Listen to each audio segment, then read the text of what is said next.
to introduce to you Nick Stone and Angie Thomas.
For the non-book fans.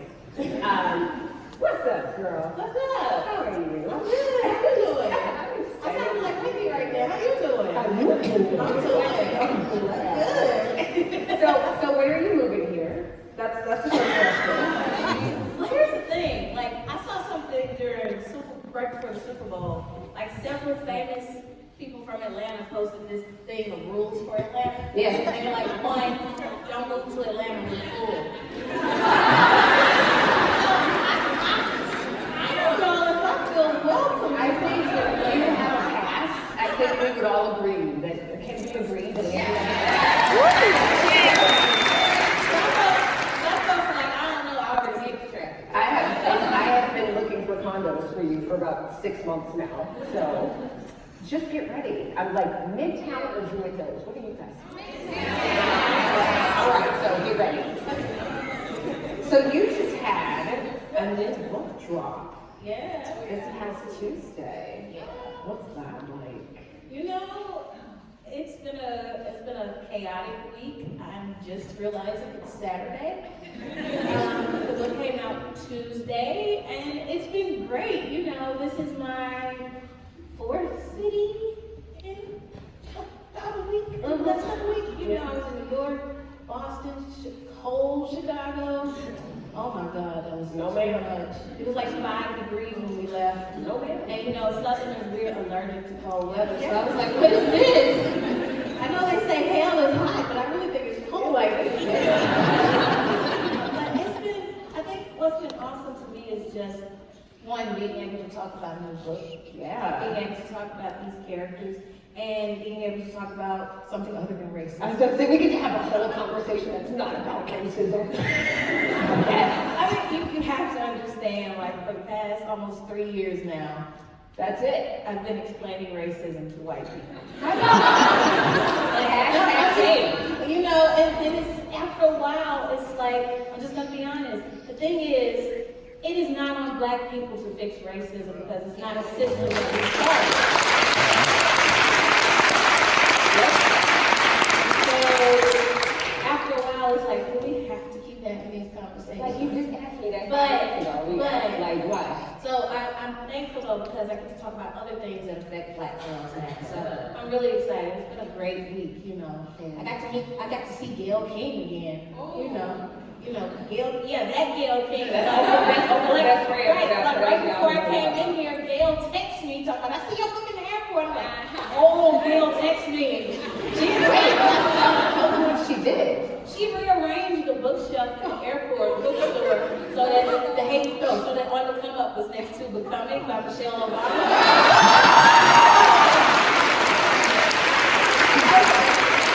I was like, I know Oprah's your best friend, but you're not my best friend. Yeah. When Gayle was on your side. Yeah, Gayle was dope.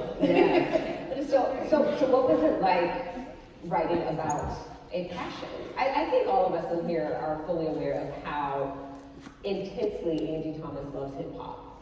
You got any secrets we can, don't make me bust it out for you. You got a background. What? Tell us a little bit about that. Your hip hop background. You did. Yeah, I wanted to be a rapper when I was a teenager. You had a name, everything. She wants to tell the name. Go ahead and tell the name. No, what was it? Young Short A. But you have to say it together, so it's Young Shorty. Young Short. My name starts with A and I'm short. And she was young. And I was young. And still young. Yeah, but still. So Yeah. I wanted to be a rapper when I was a teenager. Why? For several reasons. You know, one, it was a great way to express myself. Two, for me, it felt like a way out. You know, I wasn't seeing lawyers and doctors and tech gurus come to neighborhoods like mine saying, I'm from here, I made it. I saw rappers, you know, when I was a teenager, like, y'all got David Banner now. He acts like he's from here now sometimes, but he's from Mississippi, you know. Yeah, it's all good. But, you know, I saw him. He come in the neighborhood and all that stuff. And I'm like, wow, this guy from here made it, and this is how he's being successful, and it looked like a way out. So for me, that's really what it was. And three, I was a nerd, and so the best way to seem cool is to rap when you're a nerd. And really when you rap other people's songs, like I could do Twista songs, you know Twista the rapper. Yeah, you could. Yeah, I could do his songs, and I would find songs that people didn't know that he had, and I'd bust out with them in school just to make myself seem cool. So, that actually is cool. Well, if I try to rap a Twista song. but they thought I wrote it. That's not cool. That was like plagiarism. Yeah. You know, Like you were trying to make money off of it. I wasn't trying to make money. Right. I just wanted cool points. So I've heard you wrote all the rap. Who's read the book yet? Chapter 28. Okay, we won't spoil it. No We won't spoil it. But you wrote all them bars. Yeah, I wrote every rap in the book. You want to give us a sample? Yes, you do. Go ahead. I need you to give us that sample from that first rap battle where she takes Miles and basically The whole last battle? not the whole thing. I'm talking about the first battle. I know, but I'm saying, That one. do you want the whole rap or just the rap?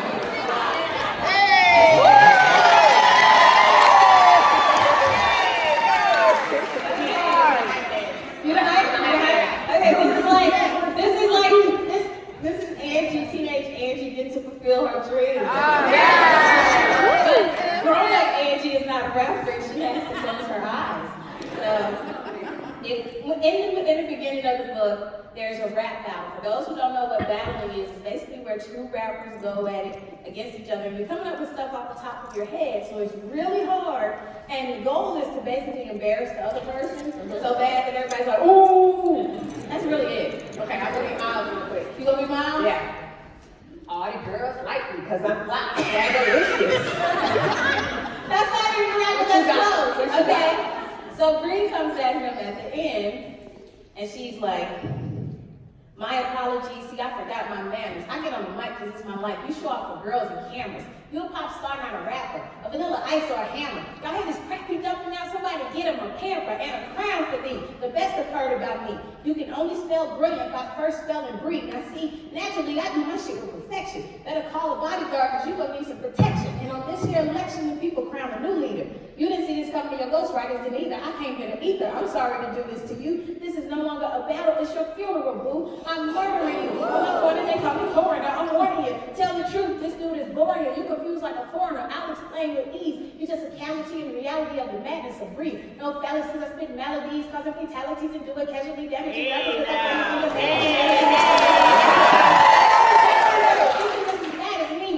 That's cute, but it don't make me coward. I move at light speed, you stuck at per hour. You spit like a list, I spit like a high power. Breathe the future and you today like Matt Lauer. You coward, but you a G and ain't convincing to me. You talk about your clothes, about your shopping sprees. You talk about your Glocks, about your ICE. But in this battle, they all talking about me. Bree.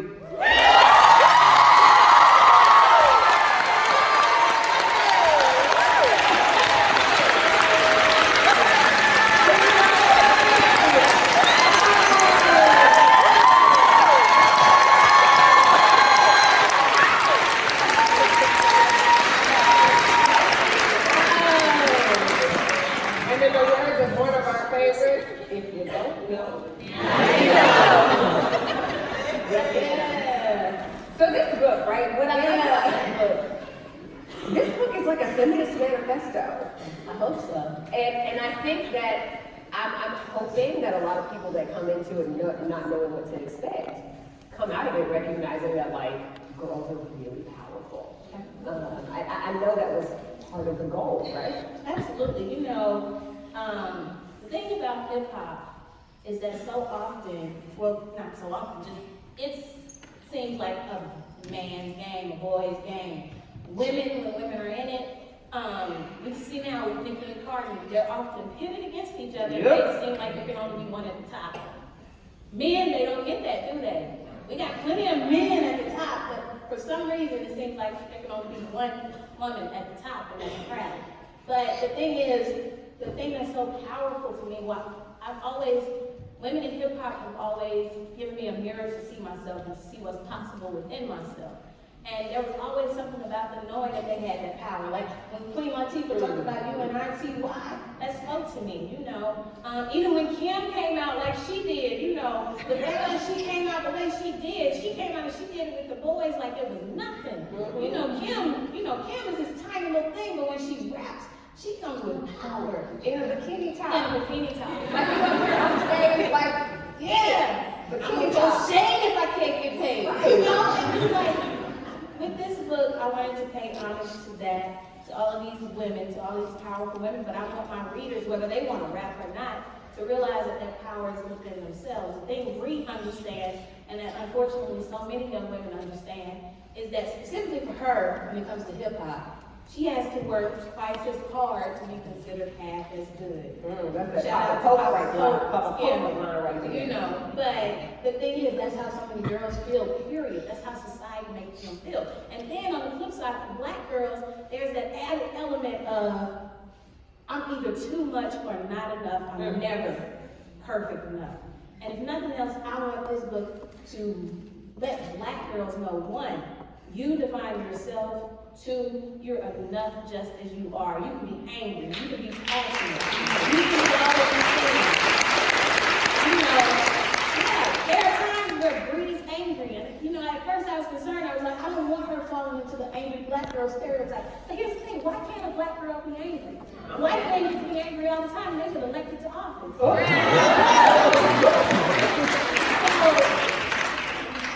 I want her on her anger. I want her to have it. I want her to be passionate. So that for me is what this book is about. It's about a young girl coming to realize that it doesn't matter that the world thinks she's either too much or not enough. She's perfect just as she is, as long as she defines herself.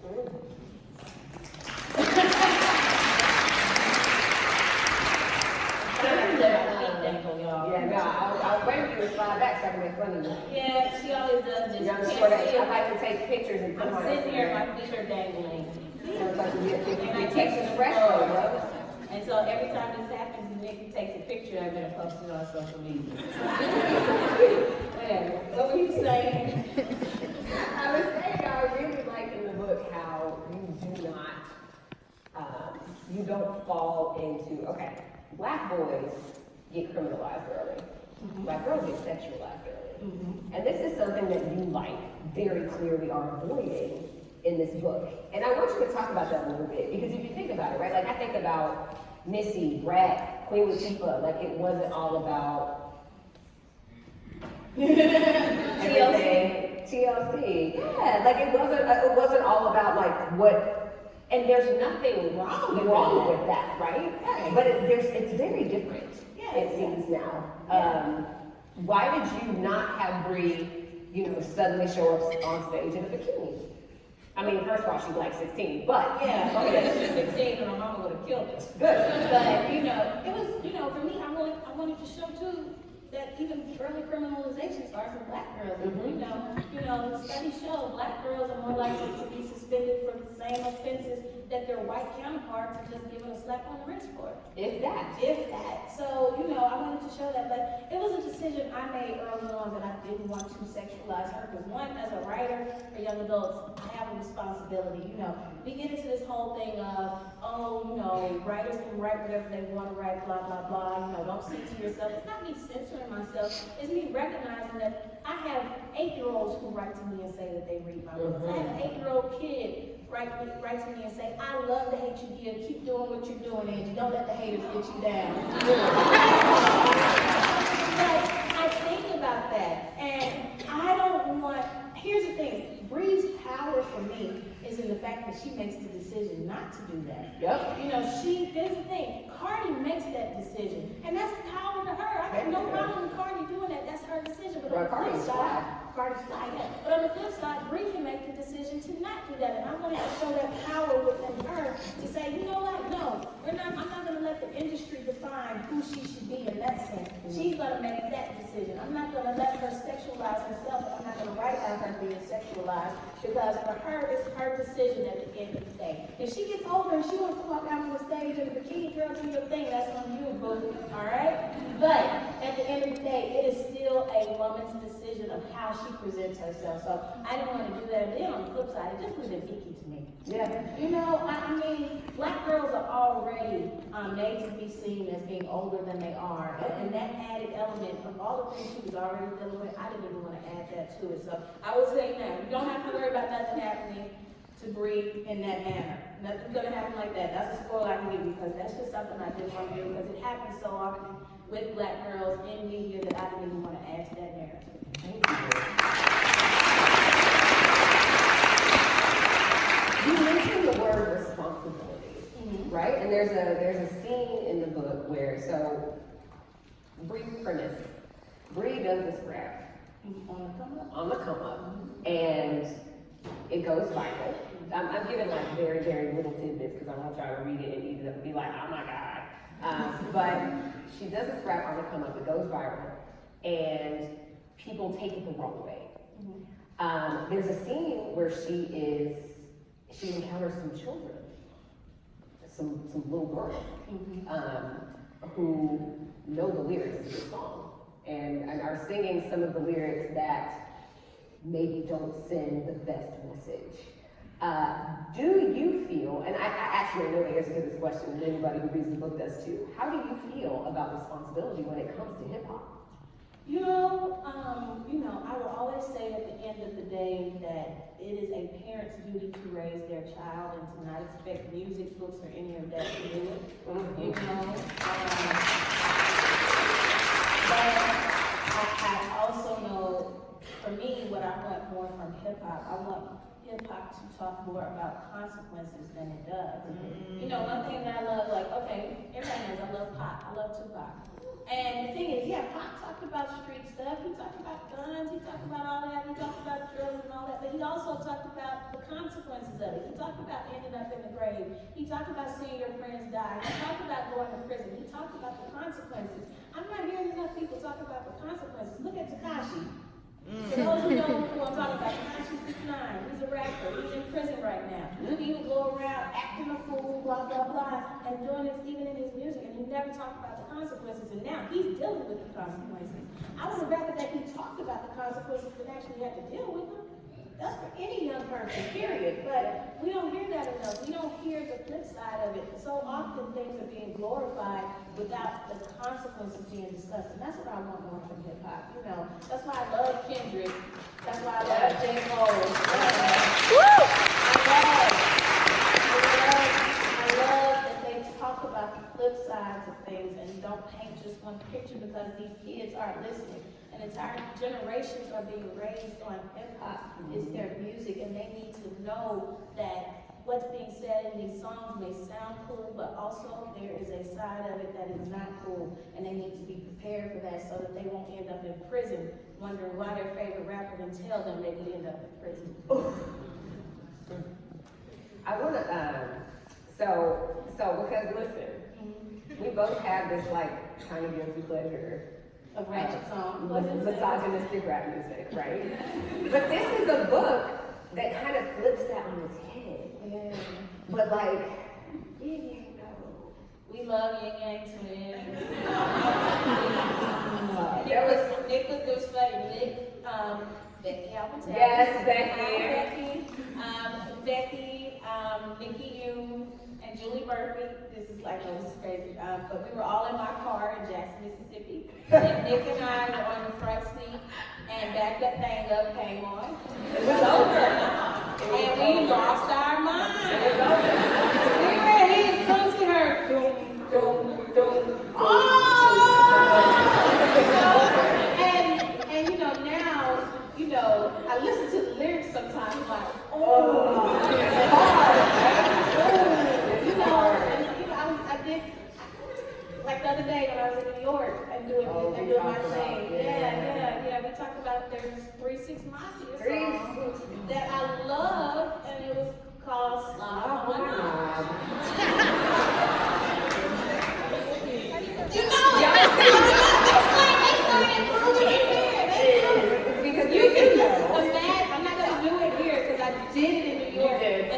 8-year-old girl came up during the Q&A, and I was like, oh my God, You're I'm like, so I just introduced you to something Jesus, that. no, but you can imagine. So yeah, No, I'm just saying, like, how, when you listen to some of that stuff today, yeah.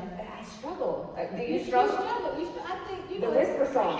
Yeah. I cannot listen to it anymore. Yeah, and you always tell yourself, well, they're not talking about me. Yeah. But then you have to think, but they're talking about someone. Right. And it's like, how do I deal with this? So, you know, I wanted to address the misogyny in hip hop too, to an extent, because, you know, as Bree is a young woman, you know, there are these expectations placed on her, or even the people don't expect much from her, or on the flip side, what they do expect is wrong, you know. So it's such a tricky thing because, you know, as much as I love hip hop, I love it enough to want to call it out at times. And at times, this is what I wanted this book to do, but at the same time, I wanted to celebrate it. I think the best way you can show someone that you love them is to correct them, or to say, I love you, but I know you can be better. And that's really what this book was about for me, you know, to say, I love hip hop.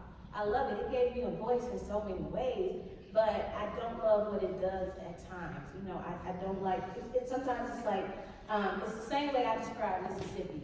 I describe Mississippi as being, you know, not to say that I have any experience with this. My mom's here. My mom is a loving mom. Hi, Mom. But I would say I sometimes describe Mississippi as being an emotionally abusive parent. You love them, but at times they don't seem to have your best interests at heart, and you don't know how to deal with that, and you don't like the way that they act at times, and it's a struggle. And that's how I feel with hip hop. At times it feels like an emotionally abusive relationship. I love it, and I know it loves me, but at times I don't think that it has my best interest at heart or the interests of Black women at heart. So I struggle with that. You do a lot of trope flipping in this book, and this is one of the things that I really, not only that I really love about the book, but that I love about your work in general. Like, for instance, I love how you really show that when girls specifically end up, you know, trying to get involved in the music industry, especially when it comes to hip hop, there's like you get two camps you can either fit in. You can either be the hood rat or you can be the hoe. And it's like, you take that and you flip it on its head by having this very intelligent girl. And then you also have Pooh, who I might have a massive crush on. Who is the aunt, is Bree's aunt, and she's a gangbanger, and she is somebody who, at one point, ends up in jail. Why did you decide to have this female character in this particular role?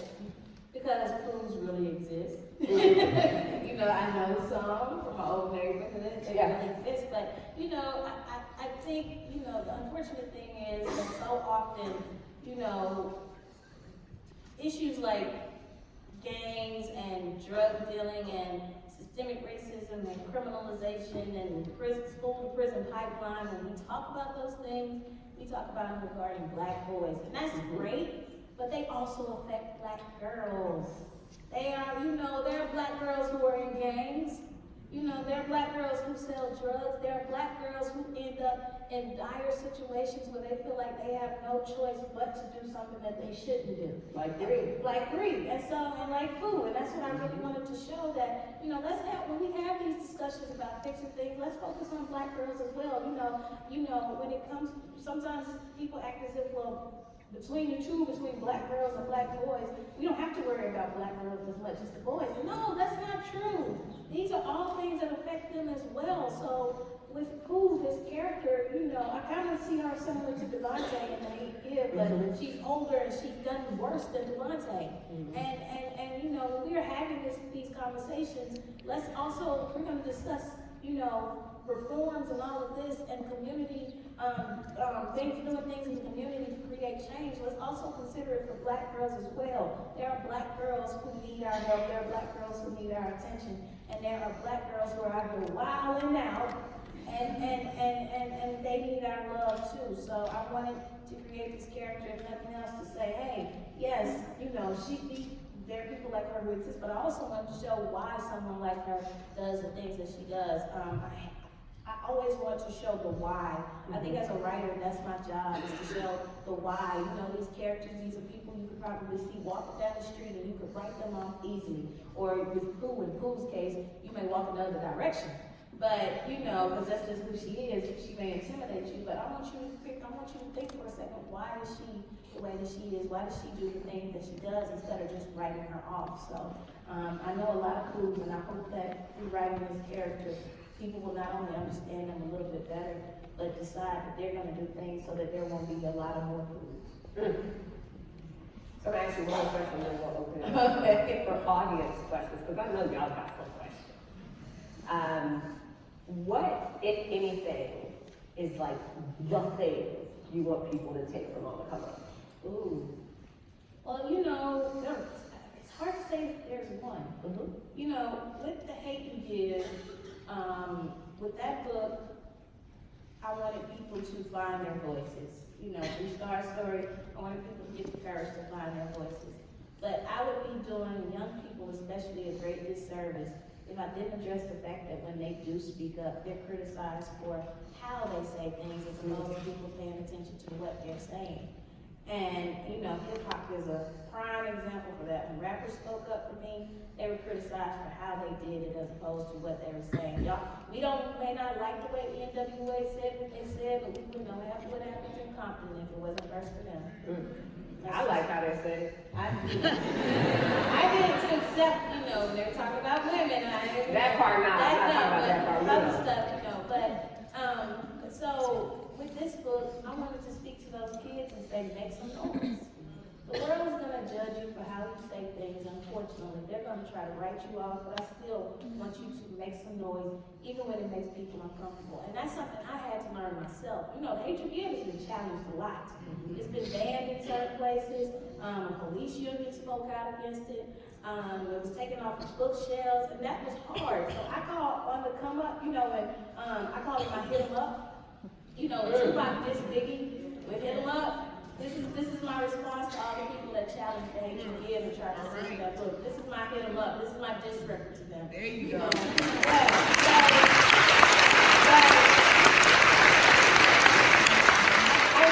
I want them to make some noise. But then the other thing is, a big part of this book was, you know, so many people with Hate You Give, I would hear, oh, I love how Star carries herself.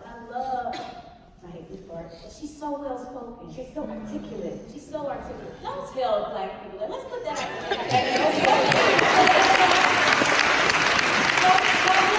Public service announcement. Don't tell a black person we're well spoken or articulate, because the implication is that you expected otherwise. Thank you. Got it? All right. So I got that a lot from people about Star, that they love that they love that she has such a functional family. They love that she has such a stable two-parent household where here's Brianna. She is nothing like Star. Her person, and here's the thing, they're two girls, same neighborhood. They don't even know each other, because all black folks don't know each other.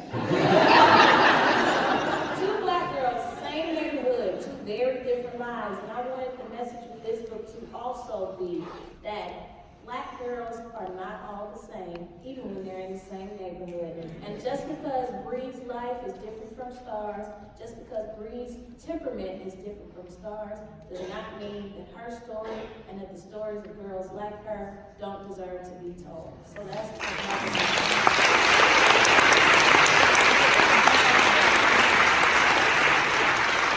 I love her, by the way. I love you. She be getting on me when I change my hair, though. Look, okay, so yeah, Nick will text me when she's at the bar. Yeah, because if I ask you, you be getting I have all control over Nick Stone's hair. What? She changes it without telling me. We have a problem. But I'm cool with this right now. It's cute. I'm very controlling. You know this. Okay. Watch, next time I come to Atlanta, she's gonna have a bob or something. I'm gonna cuss you out. You will. It's okay. Questions, y'all come up to the mic. I do have like a couple of rules for question and answer session. It's okay. Twitter side. One, there's no no such thing as a dumb question, so don't be afraid to ask a question. Sometimes questions just aren't well thought out, and that's all right. Two, and I usually have to say this when I go to schools, but if you laugh or smirk at somebody's question, I'm giving you a day your mama came back. And I learned from my mama. Can you stand up for a second, please?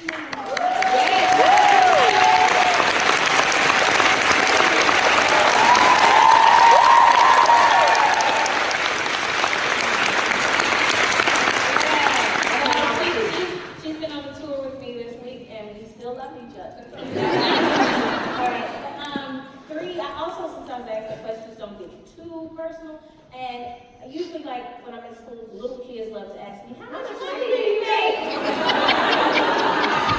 Enough to buy shoes. Enough, I know, I say, here's what I tell them, enough, can I claim them on my taxes? There you go. So, that's it. We can get two questions and answers. We got the mic right up here. Right here in the stage. You gotta come to the mic, I'm sorry, or we'll bring it to you. Oh, okay. Now, form a line. If you got questions, form a line. It makes it go easy. He's on down, he's on down. Y'all don't know what that's from. They're like, what? I mean, it's something like that. Watch the whiz! My question is, how did you become a writer? How did you go from being a rapper to wanting to write books? How did that happen? You know, for me, I always loved reading when I was a kid. Like, my favorite book when I was a kid was Roll Thunder, Hear My Cry. And I love reading. I loved reading Harry Potter when I was a kid. When I was a teenager, Harry Potter was like the only thing that I read. Because I wasn't seeing a lot of books with people like me in them. Now, here's the thing, because I loved reading so much, I also loved storytelling when I was a kid. You know, when I was little, if my mom read me bedtime stories, if I didn't like the way that they ended, I would tell my own version, like, I hated the way Green Eggs and Ham ended. I was like, Mommy, he should not like Green Eggs and Ham if he doesn't want to like them. Just because everybody else likes them doesn't mean he should give in. I was talking about he shouldn't perform. I really feel like he should perform. So I wrote my own version. I was like, I still don't like Green Eggs and Ham. I still don't like them Sam I Ham. And that was like my first story. So I was storytelling. But once I became a teenager, I was not only not seeing books with people like me, but I wasn't being introduced to authors who looked like me, who were from neighborhoods like mine. So I didn't think it was something I could do. You know, like when I was a teen, Twilight was huge.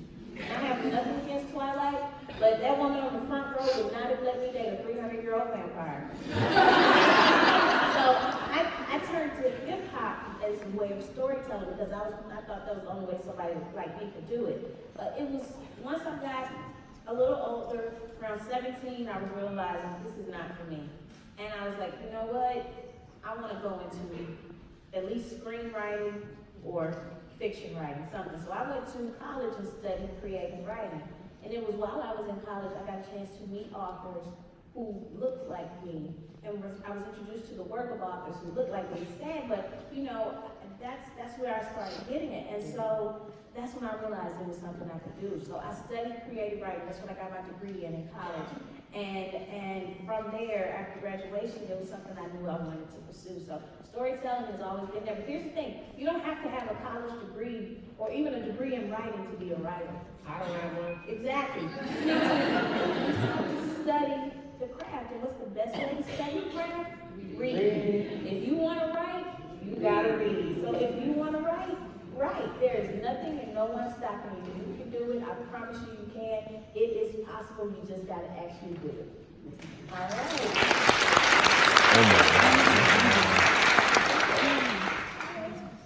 Hi guys. Okay, so using your voice is a major thing in both The Hate You Give and On the Come Up. So as Black women, was there ever a time when using your voice was really difficult and people think it didn't matter because they expected you to be strong enough to deal with it on your own? Ooh, that's a word. Girl. Yes, you know. Getting into publishing. I know, getting into publishing, but you know, it's interesting because Black women are always perceived as being strong, and they don't give us the benefit of being weak, and we should have that benefit just like anybody else. We shouldn't have to be strong. We shouldn't have to always have to speak up for ourselves. We shouldn't have to be expected to be all of these things. And you know, I still struggle with that at times. You know, as a Black woman in a mostly white industry, I still it's disheartening to know that everybody expects me to have to speak up and speak out on stuff. You know, you know. So it is. But I think for me, what I want my books to tell young Black girls is that you don't have to be strong all the time.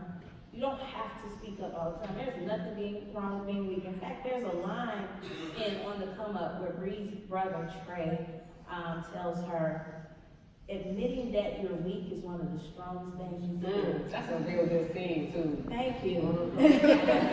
Thank you. And so that's for me, that's one of the things I want to say with my books. We see it with both Star and Bree. Yeah, they speak up and speak out, but they also have moments of weakness. They're not strong all the time. They don't have to be strong all the time. They have people around them who can be strong for them. So as for me, that's something I'm thankful that I have, you know.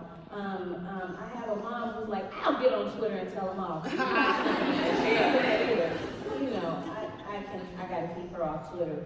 She would tweet Donald Trump every day, and I'd have like the Secret Service at my house. And it was bad. But for me, I hope that all Black girls can have that support system so that they don't have to feel like they have to be strong all the time. That they have other people who tell them, well, when you're weak, I'm strong on your behalf. So I hope that my books show girls in those predicaments. Thank you. Thank you.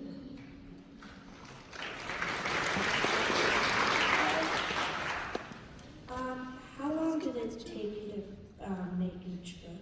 Each book? Yeah, that's silly. The Hate You Give, it took me about 6 months to write the first draft. Wait, go back though, because the Hate You Give came from something else. It came from a short story I wrote in college. I attended a mostly white upper class private Christian school in Missouri, Mississippi. I just said a lot, but you can probably get a good idea what my classmates were like. And I lived in a mostly Black poor neighborhood, and I was a lot like Star. I lived in those two worlds. And it was a struggle. You know, I took some things from my own life and put into that book. You know, like the character of Haley, she's based on a real person. Girl, I got one of them too. I real like Haley didn't know she was real like Haley when she read it. I bet mine does now. Well, mine does now, because when she read the book, Real Like Haley called me and she was like, oh my God, Angie, was someone like this? And I was like, yeah. And she goes, oh my God, who? And I was like, I look in the mirror. So we were just services. But no, experiences with her influenced me to write that short story. So I wrote it as a short story, and then it took me a couple of years to decide to turn it into a novel. So the first draft of The Hate You Give took 6 months, novel form took 6 months. But the biggest part of writing is actually editing. You're gonna do more editing than writing. I'm sorry to break that news to anyone who hates editing, but it's true. So with all of the edits with The Hate You Give, it took about a year and a half to get that book from the first time I sat down to write it to the point where it was ready to be in anyone's hands on a book or on a bookshelf. Now, On the Come Up, this book took a while because it was a struggle at first. You know, I first started working on it. I got the idea for Bree, like, during writing The Hate You Give. I would say a fun little tidbit. There's a character in the end of The Hate You Give named Bree, and it was almost going to be this Bree, but I changed my mind. It's not Bree. So there are two Brees in Garden Heights, it's fine. Yeah, that's normal too. You have two Black girls in the same neighborhood with the same name. They don't look alike, yeah. But no, so I got the idea for the character while I'm working on The Hate You Give. But I started working on it right before The Hate You Give came out. And that was like late 2016, early 2017. It took all of that time. I only finished writing On the Come Up. What month is this? February? I turned in On the Come Up I want to say in October. Whether it's text messages, I It was a getting that struggle here. because I'm gonna blame all of y'all.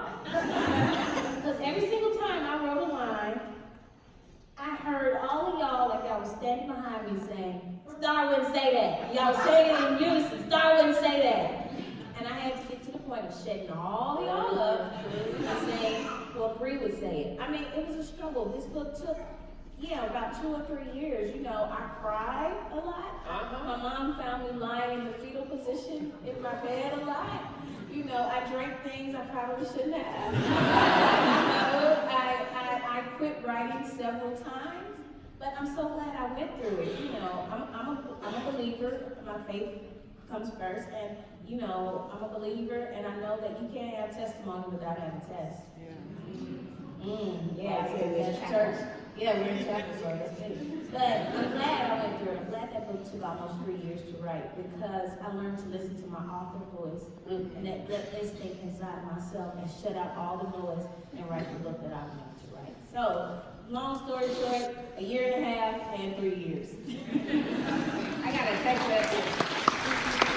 It was August of last year. Nick, this damn book is trying to kill me. Yes, it was. Yep. Hey, you guys, how are you? Good. I want to know, I've been wanting to ask a question about the book, but I was wondering if I ask the question in a general way, could I ask a book question Sure. without giving away the book? Okay. Okay. So in the book, I was wondering why Bree's mom chooses to give her this thing of value, being that she should know, like, it's such a big risk on so many levels, right? And so it distracted me because I thought, why did you give it to her? Why did you give it to her? So, okay. Okay. Yeah, that's a good question. That's a good question. You know, I think for her in that moment, the thing about Bree's mom is that Bree's mom has a lot of guilt, a whole lot of guilt, and like a lot of times she finds herself making up for her past shortcomings. You know, and on the come up, Bree's mom was once a drug addict, and my mom is looking at me now. My mom was never a drug addict. She always was a drug addict. She always she yelled it out at one event. So I'm pointing out, I didn't take that from my own life. But Bree's mom was once a drug addict, and she abandoned Bree and her brother, you know, and with their grandparents while she was on drugs. But now she's 8 years clean, but still she has a lot of guilt from all of that.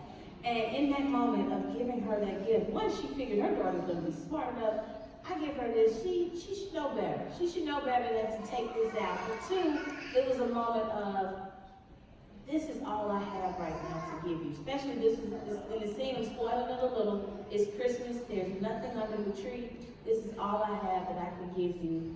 And I know that I have missed a lot of years where I have not given you anything at all. And I'm so sorry that we're in this predicament right now. Yeah, it's probably risky, but this is all I have. And so that's for her what it was about. I'm sorry if I make you cry, but for her, that's what it was about in that moment. And yeah, it was a risk, but I think for Jay right then, it was, you know, if nothing else, it was her way of trying to make up for the shortcomings. So yeah, I hope that explains it. Thanks a lot. Thank you. I'm sorry, she's I'm sorry. So I had a question about, I guess after The Hate You Give and now On the Come Up, like, do you see yourself continuing with these characters? Like, I know I follow you like on Instagram, so you like The Sims, like, it seems like you have like this storyline in your head, and I'm just curious if you want to move towards different characters or keep up. Yeah, she follows me. I play The Sims and I post it online a lot. So I make Sims. If you don't know what The Sims is, it's like this video game where you get to be God or these little cartoons. So like I made Sims with all of my characters and I play it online. I be watching you play, which says a lot. Like when you got people watching you play a video game. That's a whole industry. That's an industry. It is, but I'm saying. Hey, I'm not monetizing it. Don't give me Look, you could. But you know, if you're trying to find out about my third book, aren't you? Seems like a little bit. I would say my third book will probably be the last book that's set in Garden Heights, but it will be set in Garden Heights. I'm not doing a sequel. I have no plans to do sequels for either book. And yeah, after you read On the Come Up, you will probably look at me and be like, why no sequel? How dare you? I left it at that point for a reason, so no sequel for either book. Because honestly, I have to put both girls through a whole lot in some sequels. Like, Star at this point is like, Angie, leave me alone, don't even look my way. and Bree would be like, damn, didn't you do enough? So I'm leaving them both alone, no sequels. But I will say that the main character of my third book will be a character that you will know, and my readers will know. I know something y'all don't know. So that would be, no doubt would be the last time I do any story in Dark Nights. Yeah, because my fourth book, which I already have planned out, it will take place in Mississippi. So I'm excited about that. Yeah, it's gonna be fun. Ladies, it's good to see you again. I love watching you all. So I have a two-part question. One, when is the podcast series? But most importantly, I love the relationship that you have with each other. And I got an opportunity to see you interview Lovey, and you told her she needs to write a book. And I'm seeing this theme with people that are peers in the industry, whether it be television or writing. There are these peer connections, and everybody is supporting one another. So besides the podcast question, I want to know, where do you see yourself in reaching back and bringing others up with you as a writer? Because our voices and our voices need to be heard, and our faces need to be seen. Absolutely. I think it's important. It's really important. I wouldn't be where I am if it weren't for Walter Dean Myers, if it weren't for Sharon Draper, if it weren't for Jacqueline Woodson. I wouldn't be in this position if it weren't for them. And I'm so thankful for the doors that they knocked down and the windows they broke open, all of that. I'm so thankful for them. So I think for me, what I want to continue to do is I want to open doors as well for my, and then I want to continue to speak up and speak out about the things in publishing. The fact that there were more books about animals and trucks than books about black kids, Latinx kids, Asian kids, Native American kids combined released last year, that's problematic. And then if you look at the numbers of authors of color compared to white authors, the numbers are ridiculous, even when it comes to the books. So I want to continue to call publishing out on that. And then I want publishing to understand that, and this is not me bragging on myself, but every black author you sign does not have to be an Angie Thomas. Let's get some, I write the books that I write because I want to talk about certain things. I get inspiration from my own life, but, let's see some black kids in the twilight. Let's see some black kid rom-coms.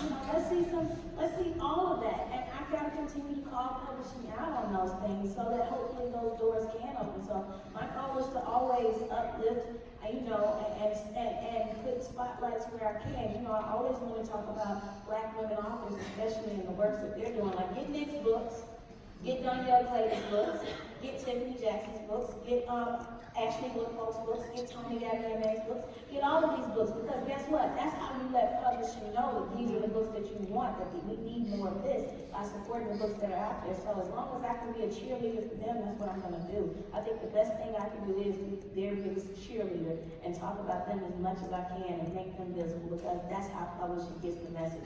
They get the message by your dollars. Yeah. They get the message by your support. And what I can do to help that, that's what I'm going to do. I'm just putting it out there, our team if I need to, but the Nandy show needs to be Hashtag Nandy, bro.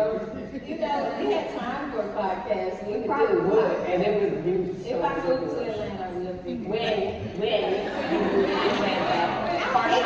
traffic though. you don't want to leave the house. You don't. Technology. You don't want to leave. Bro, listen, I write either at home or at Starbucks. I don't want to be in traffic. We don't want to be in traffic, girl. Traffic. You got audiobook. Traffic.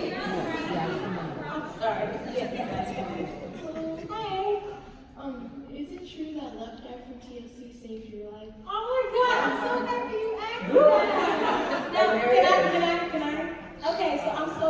ask that because we have a special guest here. I'm calling her my new big sister. Raindrop Lopez, who is Lisa Left Eye Lopez's sister, is here. Please tell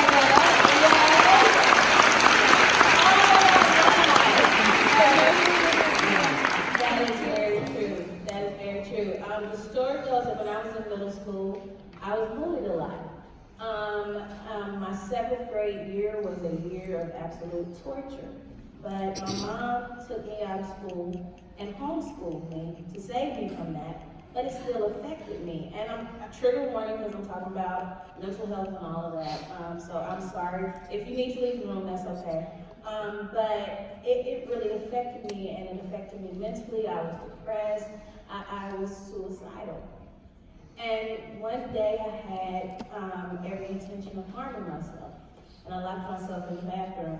And I'm showing my age, I had my CD Walkman with me. And TLC's album, Crazy Sexy Cool, happened to be as a CD player. And Waterfalls came on.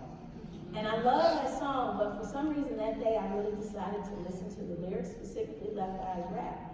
And at the end she goes, dreams are hopeless aspirations and hopes of coming true. Believe in yourself, the rest is up to me and you. And I remember listening to that and going, wow, I have all of these dreams, all of these hopes, all of these aspirations, and I can't see that happen if I harm myself. So I came out of the bathroom and I told my mom what I intended to do, and I told her how that song affected me. And my mom, being who she is, she's like, if the song did that, I can only imagine what meeting her and talking to her would do. So I gotta figure something out, I guess. So my mom goes on AskJeeves.com.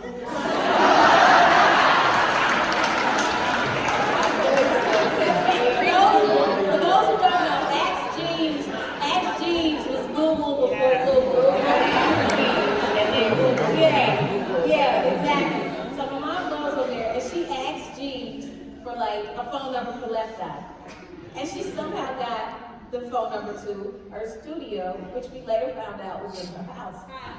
So my mom calls and she talks to her assistant Stephanie and she tells her about me and she's like, I know this is out of the blue, I promise you I'm not gonna stalk you, I'm not gonna call after this, but if she could just maybe talk to her for a few minutes, maybe it could change her life in some kind of way, or just really just get through to her in a way I can't. And so I'm in the family room watching TV. And my mom comes in, she's like, somebody wants to talk to you. And I'm thinking, oh, this is one of these old relatives on the other side of the country who wants their update, you know. I was like, hey baby, how you doing? How's school? Yes. And so I get on the phone, I'm like, hello. And she goes, hey, this is Left Eye. I dropped the phone. I went, oh my God! Screaming, running around the house, and my mom picks up the phone, and Lisa's like, is she okay? And my mom was like, yeah, she's okay. And so I get back on the phone, and she asked me, you know, my mom, I told her, she asked me, so what's your name? Which for me, that's a powerful thing to do because that meant for that moment she wanted to give me some power to introduce myself. And I told her my name, and I told her my screen name on her message board. And I told her how old I was. And then she kind of eased into it. She was like, so your mom told me you've been having a hard time. Do you want to talk about it? And I started spilling my guts almost. I was like, it's been hard. I've been suicidal. I don't see the point anymore. These kids mess with me, blah, blah, blah. And she said, look, I don't know you. She says, you can't, she said, suicide is the easy route. That's actually one of her lyrics. She said, suicide is the easy route.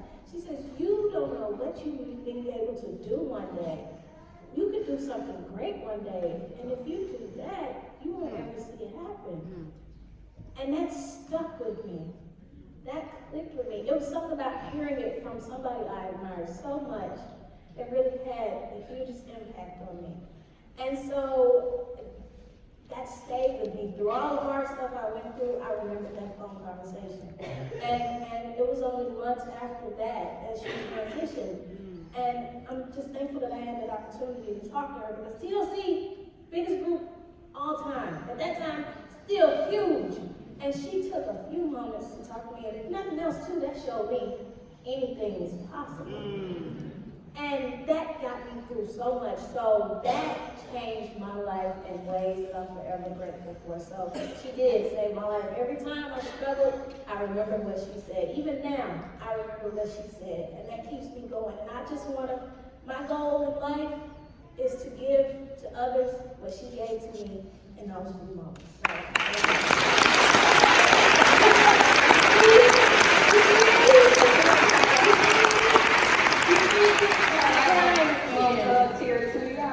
got some thug tears.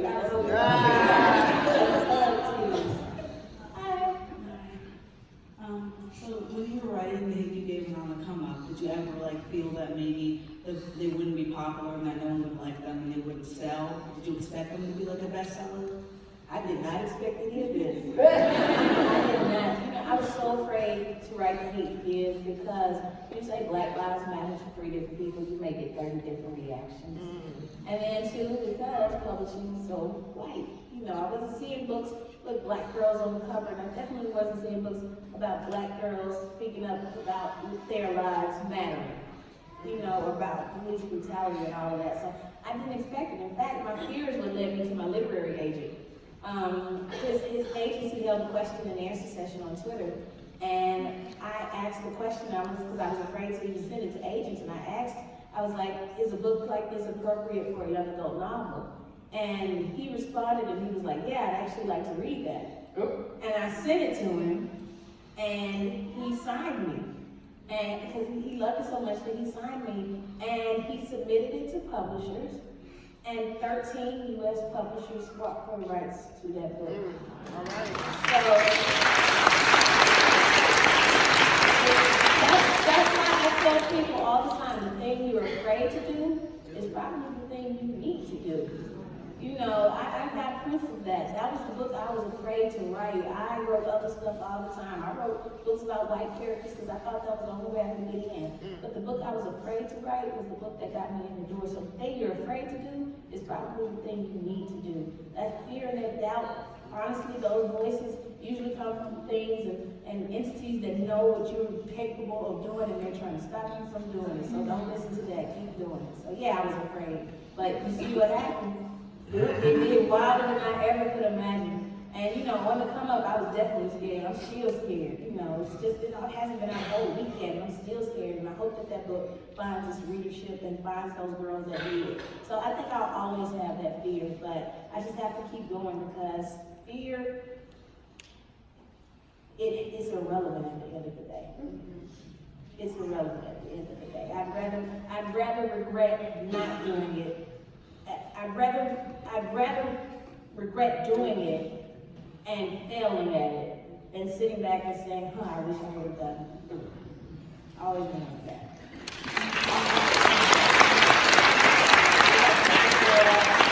Two more questions. Hi, ladies. So glad you guys are here. Thank you for being here. I'm so glad that the Friends School hosted you. This is a great place. And I have really enjoyed this evening. Thank you, Kenya, for buying me these tickets. So, I want to ask, and I'm a writer, but it took me a long time to kind of find my voice. So, how did you find your voice, and when did you realize that you were actually being heard? It's hard for me to say when I found it. I think the thing about it is that it's always there. It's just you have to listen to it. That's what I did. I didn't find it. I listened to it. You got the voice. It's there. You just got to listen to it and shut out all the noise. Because so often that's what writers we do. We worry about what people are going to think. We worry about what they're going to say. And you have to get to the point that you want to write the book that you would want to read. Write the book that you want to walk into a bookstore and read. So like with the Hate Me Again on the come up, those are both books that I know teenage Angie would have loved. And I had to listen to that voice and listen to my writer's voice and stop ignoring it and stop worrying about what other people would think. So it's there. It's there. You got it. You just got to listen to it. So don't let fear and doubt, and even don't let publishing make you afraid to listen to that voice and follow that voice. Because so often, they make us feel as if we have to put our books into a certain box that makes them comfortable, you know. And I'm lucky in the sense that I have an editor who's like, she tells me all the time, Angie, your job is not to explain things to white people. And she's a middle-aged white woman in Brooklyn, New York, who's never lived in that hood. You don't have to explain anything to white people. Your job is to listen to the voice and write the stories that you want to tell. So listen to the voice, it's there. Just drown out all the noise, listen to it, and then trust it. You gotta trust it. You gotta trust your gut instincts as a writer and trust that you're telling the story that needs to be told. And I promise you, you will get far. I just want to say thank you for giving young people more access to different kinds of voices, because I didn't find that when I was growing up. So thank you for giving us that. Thank you. We have the Concord 11s. I'm so enjoying this. I noticed that. I have them sneakers. Yeah. So nice sneakers. Yeah, we did. Nice sneakers. I want because I know you're gonna be there. Oh, thank you. My question is, I read both books, both are great and completely different. Although they're completely different books, I know there's a lot of similar themes in both books, such as the closeness of siblings, children of color having to be going to a predominantly white school for better education, parents, having to put their children while they get out drugs, get out of prison. Did you write those things in both books knowing? Did you do that on purpose, or did you just like whatever? I think it was a mix of both, if that sounds weird. Some stuff I did on purpose. Like, with both books, those strong sibling relationships, I kind of did on purpose. I'm an only child, and sometimes only children wish we had siblings. Sometimes we don't. I know, no, sometimes we don't. No, like, I was selfish as a kid. I couldn't have dealt with that. I couldn't even share my toys with nobody. But I love writing those relationships. I love writing those sibling relationships. But then, some stuff like the fact that, both Bree and Khalil deal with parents with addiction. I did that on purpose with Bree's story, because with Khalil's story, we didn't see Brenda clean. We didn't see what Brenda could have been. We got a glimpse of she's gonna get help, but we didn't see, one, her clean, and then two, we didn't get to see what it's like for somebody like that to re-enter society and how society treats Black people specifically when it comes to drug abuse. They want to talk about an opioid crisis now, when there's been an opioid crisis in the Black community for decades.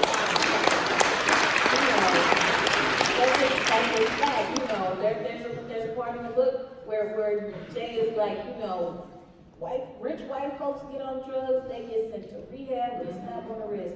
Black folks or poor folks get on drugs, and we are ruined for life. And I really wanted to explore that. I was afraid too, because I'm like, I don't want to play into that stereotype of Black mom on drugs. But I wanted to break away from that stereotype and show a woman who had come through that, but was still being judged for it by society. So that was definitely on purpose. For me, Jay is what Brenda could be. In a lot of ways, Jay is what Brenda Khalil's mom could be. And then there's some things like, what was the other one you mentioned, like the prison situation? Both parents and and the Haiti kid mad for the prison and have to not give up his kids, but Carlos comes into their lives and becomes a father figure. Right. And in this book, Jay gives up the kids to lawless parents. Yeah. And in both instances, they're held to get, the grandmother throws it in Jay's face all the time. Mm-hmm. And Carlos kind of did the same thing. Yes. He's mad. Yes. So was that done on purpose too? It wasn't, but now I'm like, yeah, it was. It wasn't. But one thing that was done on purpose was, Maverick went to jail. We know about Maverick and his past, and he went to jail in Haiti. And then on the come up, we see the character Curtis, his mom is in prison. I really wanted to touch on the fact of Black women in incarceration. We don't talk about that nearly enough either. You know, there are a lot of black mamas in jail, and they should be out, and they should be in there and stuff, there for stuff that they shouldn't be in. Curtis's mom's story is tragic in its own way, and I wanted to touch on that too, so we can have more, hopefully have more discussions on that and bring light to that. But, you know, the whole thing, now you got to look at my books like, the whole thing with the Carlos and Bree's grandmama could get along, They always throwing Bree's grandmother, I'm just gonna tell you now, Bree's grandmama is bougie as all get out. She is. You know, everybody asks me who would I want to be cast in the movie, and I'm like Loretta Devine. Oh man! Yes, there's gonna be an On the Come Up movie, by the way.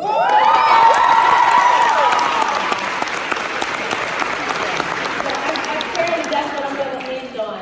On the Come Up has been optioned by Fox 2000. Who also optioned The Hate You Give, and it is also being directed by George Tillman Jr., who did The Hate You Give. It's being produced by State Street and Temple Hill Productions, but this time around, On the Come Up is also being produced by Angie Thomas.